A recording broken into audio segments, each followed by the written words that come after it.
nossas homilias. Por fim, nós podemos ter a história da igreja com uma força libertadora. A história da civilização ocidental, se nós observarmos, ela é incompleta sem a história da igreja.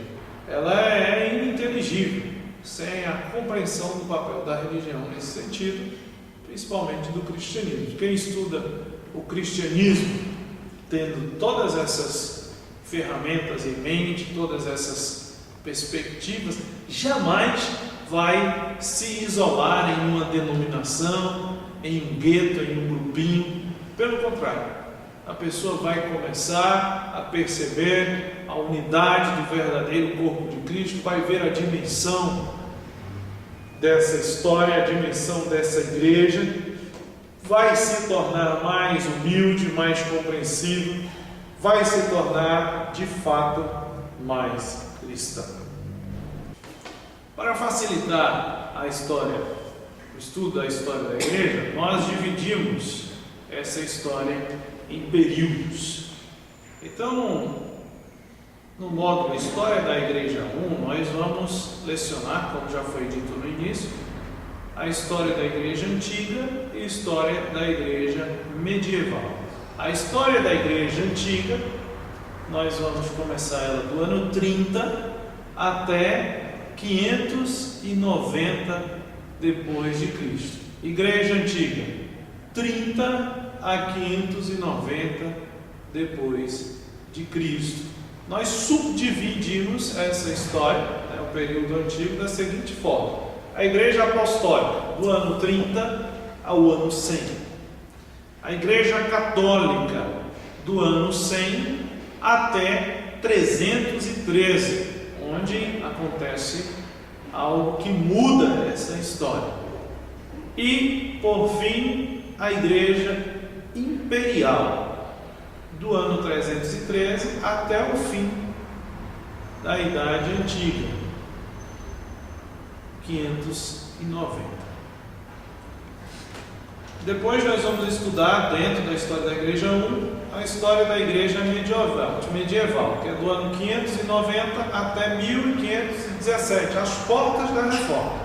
Nós também subdividimos esse período da história da Igreja medieval em subtópicos, para que, de forma mais pedagógica, nós consigamos ter uma compreensão melhor da história. Então, no primeiro subtópico, nós vamos estudar a história no início da Idade Média, entre os anos 590 até a segunda metade do século XI, até 1073.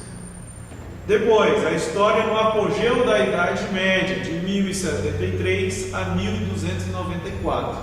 E, por fim, a história da Igreja na época do Renascimento, 1294 a 1517. A Reforma Protestante e a história da Igreja Moderna e Contemporânea vão ficar para outro módulo em ETE. Então, já dando início aos fatos históricos da nossa disciplina, depois dessa breve introdução, eu queria pegar com vocês o texto, mais uma vez, um texto de Paulo, Gálatas 4, 4 e seguinte, que diz sobre a plenitude do tempo. Vejamos o texto. Quando chegou a plenitude do tempo, enviou Deus o seu Filho, nascido de mulher, nascido sob a lei, para resgatar os que estavam sob a lei, a fim de que recebêssemos a adoção filial.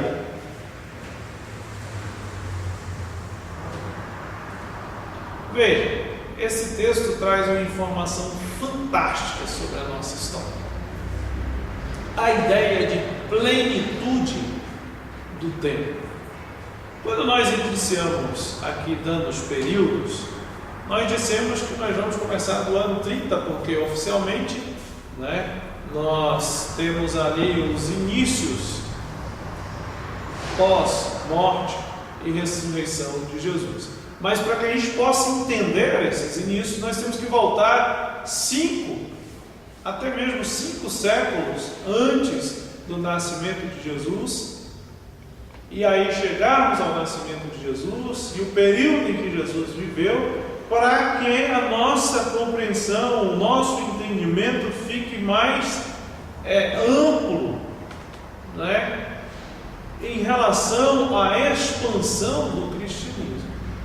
Por isso que quando Paulo diz chegada à plenitude do tempo, ou quando chegou à plenitude do tempo, ele está se referindo justamente a isso, ao momento histórico no qual o Verbo de Deus se encarnou. Mas esse momento histórico, ele é de suma importância, porque quando Paulo diz isso, provavelmente, e não somente ele, mas todos os historiadores da igreja cristã vão tocar nesse assunto, e ele está fazendo memória de toda a história da salvação, de toda a economia da salvação, que vai culminar naquele momento. Aquele momento é a plenitude do tempo, é o Kairos de Deus. O que Paulo está dizendo então? Ele está dizendo quando chegou a plenitude do tempo, ou seja, quando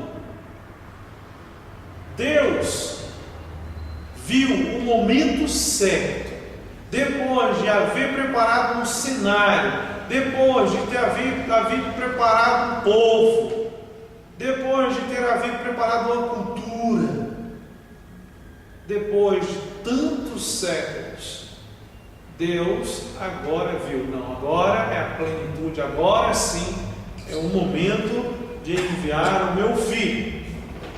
Ou seja, a plenitude do tempo indica que Deus preparou um cenário propício a fim de estabelecer o que? A instauração do cristianismo. Então chegou a plenitude do tempo, Deus enviou o seu filho nascido de mulher. Isso é tão forte dentro da nossa história que nós, nesse momento em sala de aula, chegamos a questionar o seguinte: se Jesus tivesse nascido em outra época, se Jesus tivesse nascido 500 anos antes ou 500 anos depois, será que o cristianismo teria alcançado as dimensões que alcançou? Será que ele teria crescido? Será que ele teria chegado como chegou aos 4 cantos do mundo, aos continentes? Será que ele teria chegado aqui hoje? Será que a mensagem de Jesus teria chegado até nós? Então, quando Paulo diz chegada à plenitude dos tempos, ele já está pensando em tudo isso. Ou se não está pensando, o Espírito Santo me inspirou a escrever isso. Porque a resposta de alguns poderia ser em relação a esse questionamento: não, Jesus, se ele nascesse hoje, ele ia alcançar muito mais, porque nós temos internet, nós temos televisão, nós temos meios de comunicação mais eficazes, nós temos redes sociais, Facebook, e-mail. Outros vão dizer: não, se Jesus tivesse nascido antes, teria sido ruim, porque os meios de comunicação eles eram fracos e não, a mensagem do Evangelho não iria chegar. Mas com certeza a plenitude do tempo foi um momento propício, foi um lugar propício, foi a hora, aquele lugar onde Jesus nasceu foi um lugar propício. O momento que ele nasceu foi um momento propício, foi um momento de fato de plenitude. Isso nós podemos perceber quando nós fazemos um exercício anamnético de memória dessa história do cristianismo e do contexto do lugar onde Jesus nasceu. Nós vamos perceber que, então, tentando fazer esse exame anamnético da história para entender Por que essa afirmação de Paulo, referindo-se à plenitude dos tempos, é tão importante? Nós vamos perceber diversos fatores históricos que favoreceram o nascimento do cristianismo, o nascimento de Jesus naquela época, na época histórica de Jesus. Vários fatores, mas alguns deles se destacam de forma mais intensa, de forma mais favorável ao nascimento do cristianismo. O primeiro deles que eu queria destacar é a contribuição do Império Romano. Se vocês ainda não perceberam isso, poderiam até mesmo fazer essa anamnese, esse olhar do passado, para ver como era o Império Romano na época em que Jesus nasceu. Ali nós temos uma contribuição não somente política, mas social, porque os romanos, eles tinham o quê? Um senso de unidade, de humanidade, que tinha a pretensão de ser regido, essa humanidade, de ser regida por uma lei universal.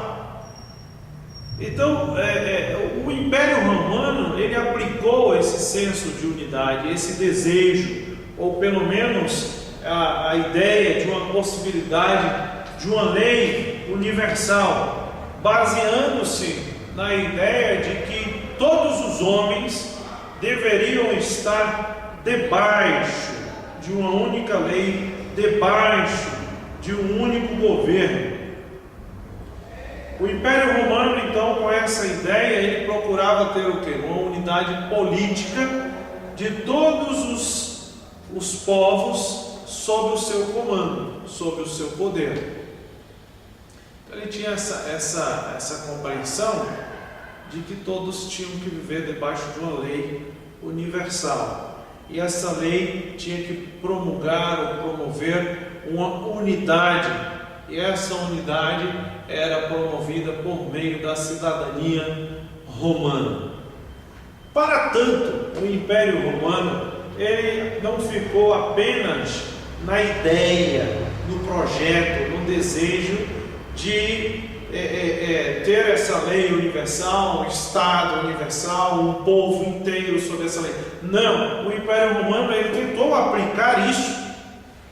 E para que isso acontecesse, para que isso ocorresse, ele tinha em mente, ou eles, como uma corporação, o Império, era regido por uma ideia de que debaixo do seu poder, debaixo dessa lei natural, dessa unidade, essa lei universal, não natural, universal, debaixo dessa unidade, com a cidadania, o seu povo e aquele que estava sob a lei, sob o governo, sob o Império Romano, ele deveria ter liberdade, ele deveria ter segurança, ele deveria ter paz.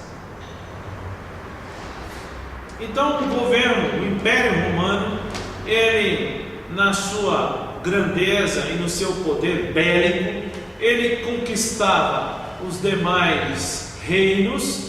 E já com a conquista, ele vinha impondo suas ideias. Para quem quisesse ter cidadania também, isso era possível. E debaixo desse império, ele ia com poder, com força, aplicando esse senso de universalismo, aplicando essa lei universal. E ao mesmo tempo que conquistava, ele dava liberdade, segurança e, de certa forma, paz. Para isso, o governo romano, além de conquistar, além de usar a força, o poder bélico, ele começou a fazer o quê? Ele começou a eliminar todos os empecilhos para que isso fosse alcançado. Uma das maiores obras nesse sentido foi a eliminação dos crimes cometidos pelos famosos piratas no Mediterrâneo. Também pelos crimes cometidos nas viagens, ou seja, nas estradas, os roubos, os saques que eram cometidos por bárbaros, por ladrões. Os romanos, com esse seu poder bélico enorme, e eles fizeram com que isso fosse eliminado. Com certeza não na sua plenitude, mas nós vamos ter na instituição Pax Romana qual era o sentimento, qual era a segurança desse povo depois que o Império Romano estabeleceu o seu poder. Então os piratas, que impediam a segurança no Mediterrâneo, tanto no mar quanto nas estradas, eles foram eliminados. Daí também o comércio foi incentivado, porque os romanos, além de eliminar esses ladrões, esses vândalos, os piratas, os bandidos, os assassinos, para alcançar a famosa Pax Romana e dar liberdade aos seus cidadãos, eles construíram estradas, ampliaram os exércitos, eles conquistaram mais e mais territórios, e tudo isso contribuiu para o nascimento do cristianismo. Veja bem, estradas que até hoje existem, estradas que facilitavam o quê? A liberdade, o ir e vir do povo em segurança, o exército que promovia essa liberdade com seus postos, suas guardas no meio dessas estradas.